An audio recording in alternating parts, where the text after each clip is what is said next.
Hello all, welcome back to Fulham and Beyond. Speaking more beyond this time, I wanted to have a chat about Mesut Ozil. I thought who better than to chat about Ozil than a German himself. Kai is joining me again. Today, Mesut Ozil has transferred. He's left Arsenal and he's gone to Turkey to Fenerbahce. To be honest, I just wanted to have this chat with Kai because in England we have a very I wouldn't say negative, but slightly negative perception of Mesut Ozil in the country just because of his playing style, what he's achieved with Arsenal. Is he overrated? And obviously, I wanted to get Kai's opinion as well because being from Germany, Mesut Ozil has probably had more of an influence on your football knowledge than mine. So, get into it. In 2013, Arsenal announced the record signing of Mesut Ozil for £42.5 million. It was on deadline day, remember it well. Arsenal had a really poor start to the season. Mesut Ozil comes in, massive transfer, and he was at the time Germany's most expensive footballer. We have to say that during his time before he went to Arsenal at Real Madrid, he was probably regarded as one of the world's best, if not the world's best playmaker. Yeah, of course, that has something to do with that there are many playmakers left in the game today, how the game is development in the recent years. But in my opinion, yes, he was one of the best number 10s, I would say like this, there was at the time. Yeah, he was making crazy stats in Real Madrid, assisting. That team was unreal, winning La Liga with Benzema and Ronaldo and Higuain, and he was always the one giving the assists. He was keeping players like Di Maria, obviously a bit older, Kaká, out of the team, this young German kid. And then he comes to Arsenal and there's this massive hype around him. So success or failure, after looking back at the last 7 years, 8 years of his Arsenal career, Kai, success or failure? How it ends, it was a failure, of course. Yeah, but I think he played very decent, above average most of the time. Yeah, even like Arsenal fans would agree with me, because when you have a player like Özil and you know what he can give you, but he needs the environment to do so. Yeah, he needs the support from the coach, the trust, and you need to just let him be him. Yeah, on the pitch. When you complain about not too much defensive work or not too much tackling, the body language doesn't sound and doesn't look like he is willing to do everything for the team. It's just like the player that he is. But when you trust him with his ability, what he can do in the front, he will pay you back. Yeah. But for this, he needs a perfect environment to function. He did it in Madrid because he had this there. That's why he was so successful. That's why Ronaldo was very angry when Madrid sold him. Yeah. And he had it in the national team at least for 5-6 years, I would say, from 2010 to probably 16 after the European Championship. Yeah, but he needs the environment. Yeah, when you don't have it, then his confidence goes down very quickly, in my opinion. Yeah, and then he doesn't perform well anymore. Yeah, I think from an Arsenal fan's perception, obviously we're not Arsenal fans, but from an Arsenal fan's perception and an English fan perception, you can see Mesut Ozil when he's on the pitch. Like you say, he doesn't get involved in the play when it comes to defensive work. It doesn't look like he's trying. And I'm not sure if that's just how he is as a football player, because some players are like this. Like when you compare him to like someone like a Paul Pogba, who looks like poor body language, but that's just how he is as a football player and can produce moments of magic.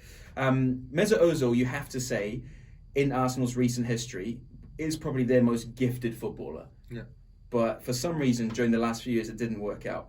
In his first season, I got some stats. So in his first season, he come into the Premier League, brand new league, remember, obviously, probably didn't speak that good English. New coaching system, 13 assists, 7 goals.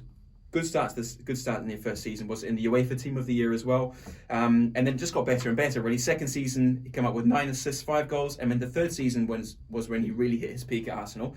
19 Premier League assists and 8 goals.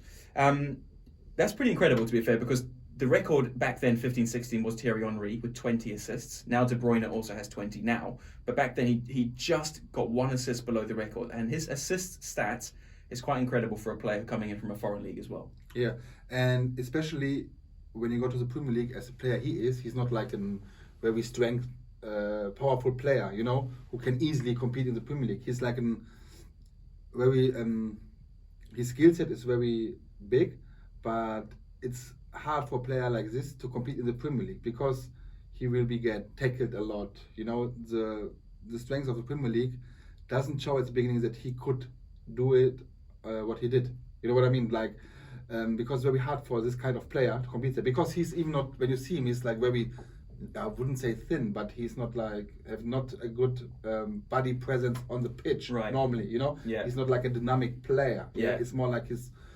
skill set with the ball. Yeah, and his vision of the field. Yeah, and it's hard for a player like this to come in the Premier League, but he did well. You know, he functioned straight away. He didn't have any time to how you say, to get used to the Premier League, because he was performing straight away. Yeah.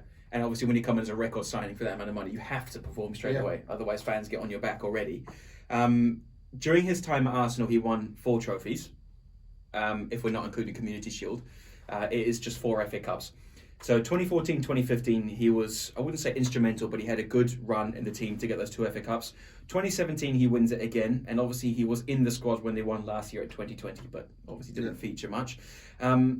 If you look back on the career of Mesut Ozil in England, when you think of how much hype he had, Real Madrid, Germany, World Cup winner, such a superstar on the international stage, would you say that winning 4 FA Cups, 3 really, is good enough?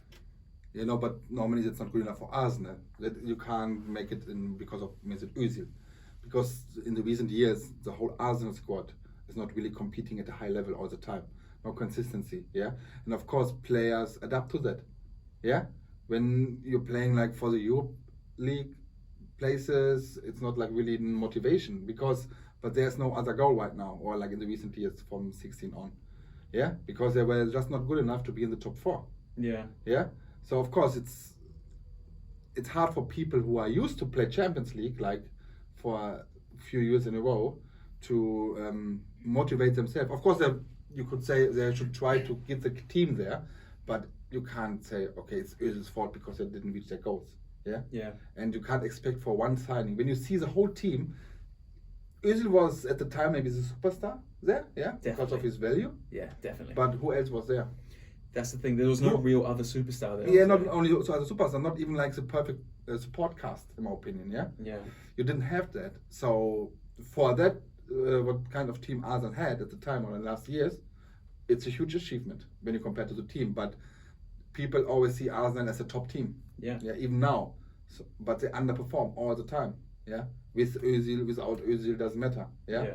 So it's not good enough for Arsenal. But when you consider all circumstances, I think it's quite an achievement, yeah. And not everybody can win the FA Cups that often and in the shortest time span.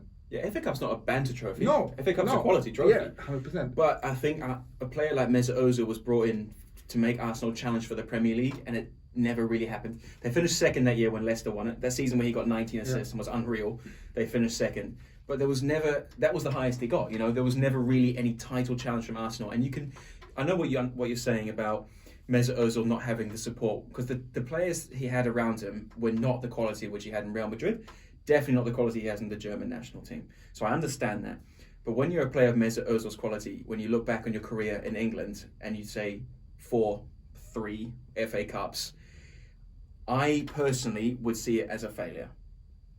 The reason why lots of Arsenal fans and English fans get angry at Mesut Ozil, not angry, disappointed, he's on £350,000 a week. Now, I know that's not necessarily his fault, because when a club comes in with a contract, they come to you and they say, sign 350 grand a week, you're not going to say no. I mean, only an idiot would turn down 350k a week to do your job. But when you look at him as a player and you see that he's uninterested, not motivated on the pitch, and you think, this guy's earning 350 grand a week, that is probably where more negativity comes into him. Yeah, but that is not the case. Like you said, there are just players, it's just a body language from him. I know him since he played for Schalke, yeah? Before he went to Werder Bremen, I think it was in 2007 when he went to Werder Bremen. He was magnificent in Schalke and in Bremen as well. That's why Madrid bought him.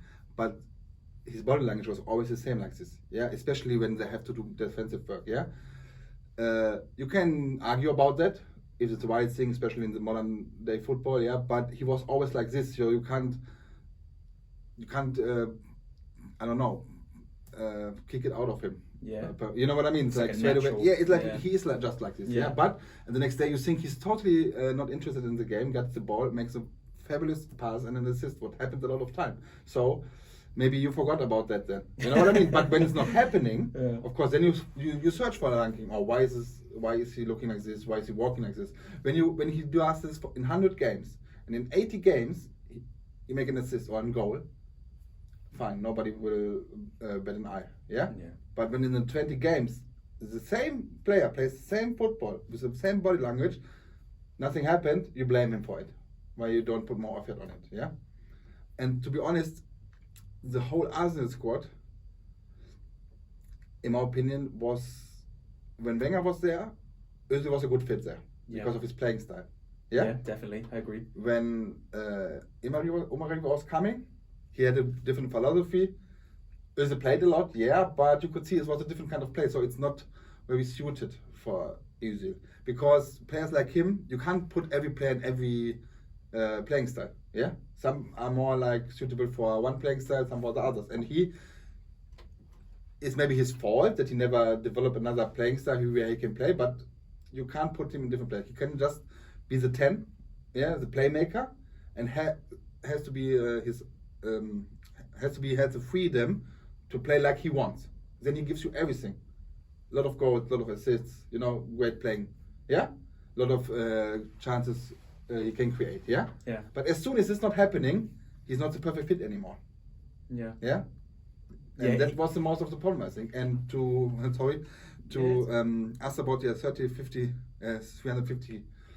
K a week. Okay, they asked him to sign the contract. He does it. Why should somebody blame him? Because he signed it in 2018. Yeah. Was like 5 years after he already were there, and he was the same player. Yeah. Now you're blaming for playing the same style like 5 years in a row. I don't think you're blaming him for his style of play but 5 his years attitude, ago. his body language. Yeah. So people blame him, why you don't do more, look how he's walking. But he did it in 14, in 15, in 16. Yeah. He played exactly like this. Of course, the team was more successful then. That's why you maybe didn't want to see what he's actually doing when he's like walking like he's not interested. But he does the same style of football. He does the same body language. It's not that it changed. It was the same. But now we're blaming him because the team is not more successful.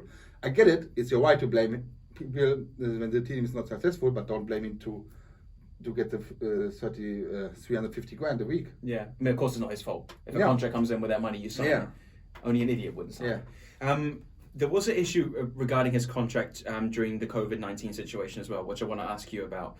During COVID-19, Arsenal asked their players to take a 12.5% wage reduction, which I'm pretty sure most of all of the Arsenal players took it, except Mesut Ozil. He said he wanted to keep his 350 grand a week.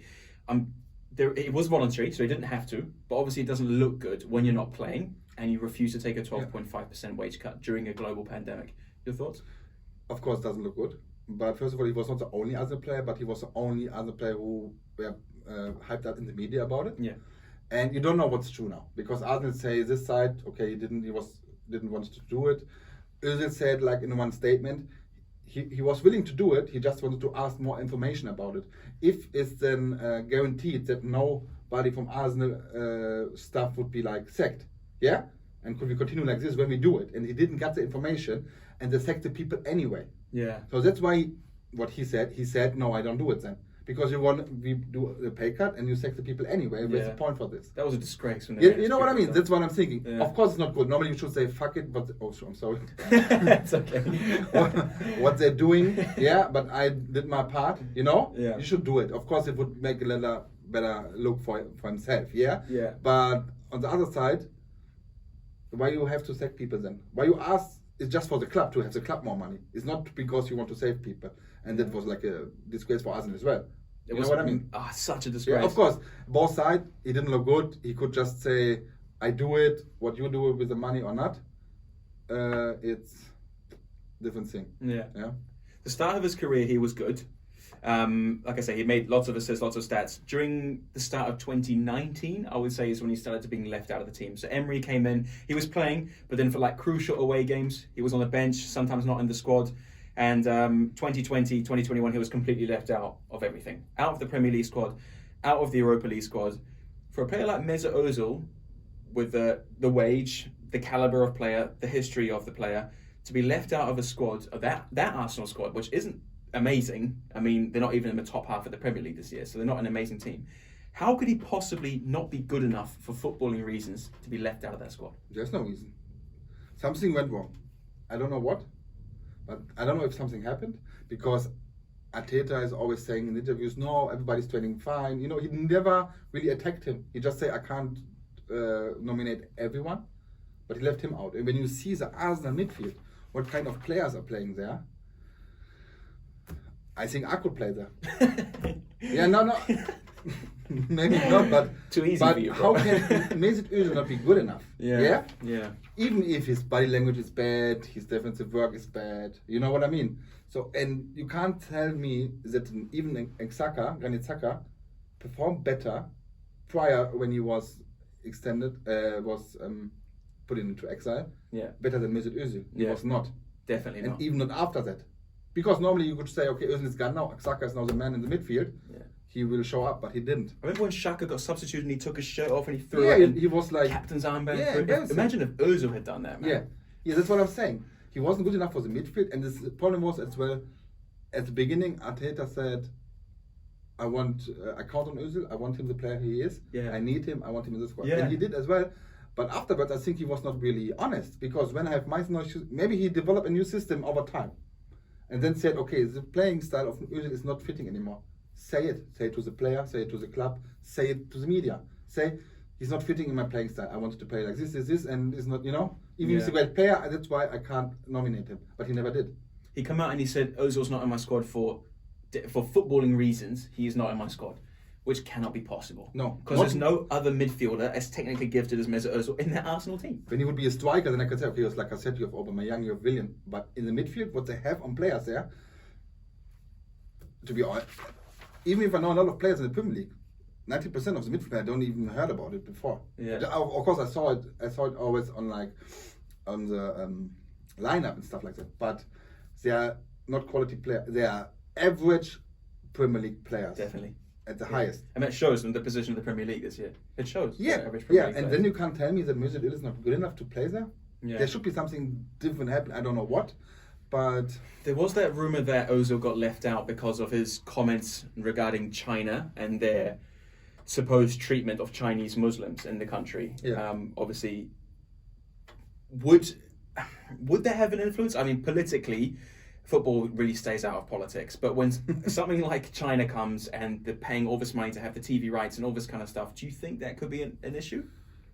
Or is that too much of a conspiracy? I think there could be an issue, but if it's true, so where we are, you know what I mean? Yeah. So he speaks his mind. What people are always encouraged to do so, speak up, speak your mind against racism, against anything. But when you say something about this just in a different country, then you get left out. Yeah. That would be if it's true, it would be a disgrace, but it's possible. It is possible. Because nowadays people want money. Yeah. So when you can't have the Chinese money because Arsenal is kind of huge in China, yeah. I don't know. Yeah, that would be sad. I think if it was that. I just want to ask you from a German point of view as well. So obviously, from a British point of view, we see him as a failure. In the German media and the German public, when they think about British football, do they have a similar opinion? Yeah, but the thing is, we don't get the whole information all the time in Germany. You know, when you read something, you don't get like the proper what happens. You get like just headlines because it's not the main issue in Germany. It's the Premier League. You always have like in topics about like foreign German players in foreign countries and stuff like that. Yeah, but 90% of the people in Germany can't really say anything about it. Like me, we just know what we know about the media. What's really going on, we don't know. Yeah, but many people even blame Özil for that we didn't advance from the group stage in 2018. Yeah. What is like just unfair in my opinion. You know what I mean? So, do you think it's like a media scapegoat? Like you don't get out of the group, blame Ozil. Arsenal, yeah, don't win yeah, anything, blame Ozil. Yeah. Because of his It was like attitude. just easy to do it, you know. Yeah, he is a yeah. scapegoat like that, I think. Another thing I wanted to say is Yeah. because some people are not blaming Özil because he takes 350k a week, yeah, and why he want to fulfill his contract, why he don't want to leave, whatever. Every media person, every coach, everybody is blaming players when they don't want to fulfill their contracts. You know, you have a contract. When people are trying to force transfers because they want to leave the club, you know, not showing up for training or whatever, you know. Yeah. At the end of the day, they don't get any. They get maybe some fines, but at the end of the day, they get sold somewhere else. Yeah. So people are always saying, so you sign a contract, you have to stick to a contract. Why you sign a contract, then you don't want to stay. So Özil is a player who say, okay, I signed a contract, I stay here, I'm available, I want to play football, you don't let me, okay, but I want to fulfill my contract, and people are blaming him for this as well. This I don't understand, because he's the one. Okay, I signed a contract with Arsenal to 2021. I want to fulfill the contract. Yeah. How it's going down? Okay, in my opinion, it's not his fault. It's not playing. Maybe yes, but we don't know what happened. Maybe behind closed doors or whatever. But he said he's available, and even teammates say he's trained very professional. Yeah. He's very good in training. He's like in good mood. He's not like he's not causing trouble or anything. yeah, exactly. You know what I mean? Yeah. Because which could be easily in this situation. You can see many players who do so. Yeah, definitely. Yeah. Or even force a transfer. Yeah. But he said, okay, I want to fulfill the contract, and I want, even like this when the season starts, he said, okay, I want to try to get in the squad. Yeah, so maybe I can play again. No, doesn't happen, but I don't understand why people blaming him want to fulfill his contract, because the media and everybody else is always blaming people when they don't want to fulfill their contract. Yeah, you know what I mean? Yeah. This I don't get. This is a little bit unfair. Yeah. Of course, you can say he's the highest earner there, and would be better for Arsenal, yes, but to be honest, it's not his fault. I would do the same. I would do the same. 350 grand a week. Yeah. Why not? Definitely. And man. like I said, he didn't cause any trouble. Yeah. He was motivated in training, very professional.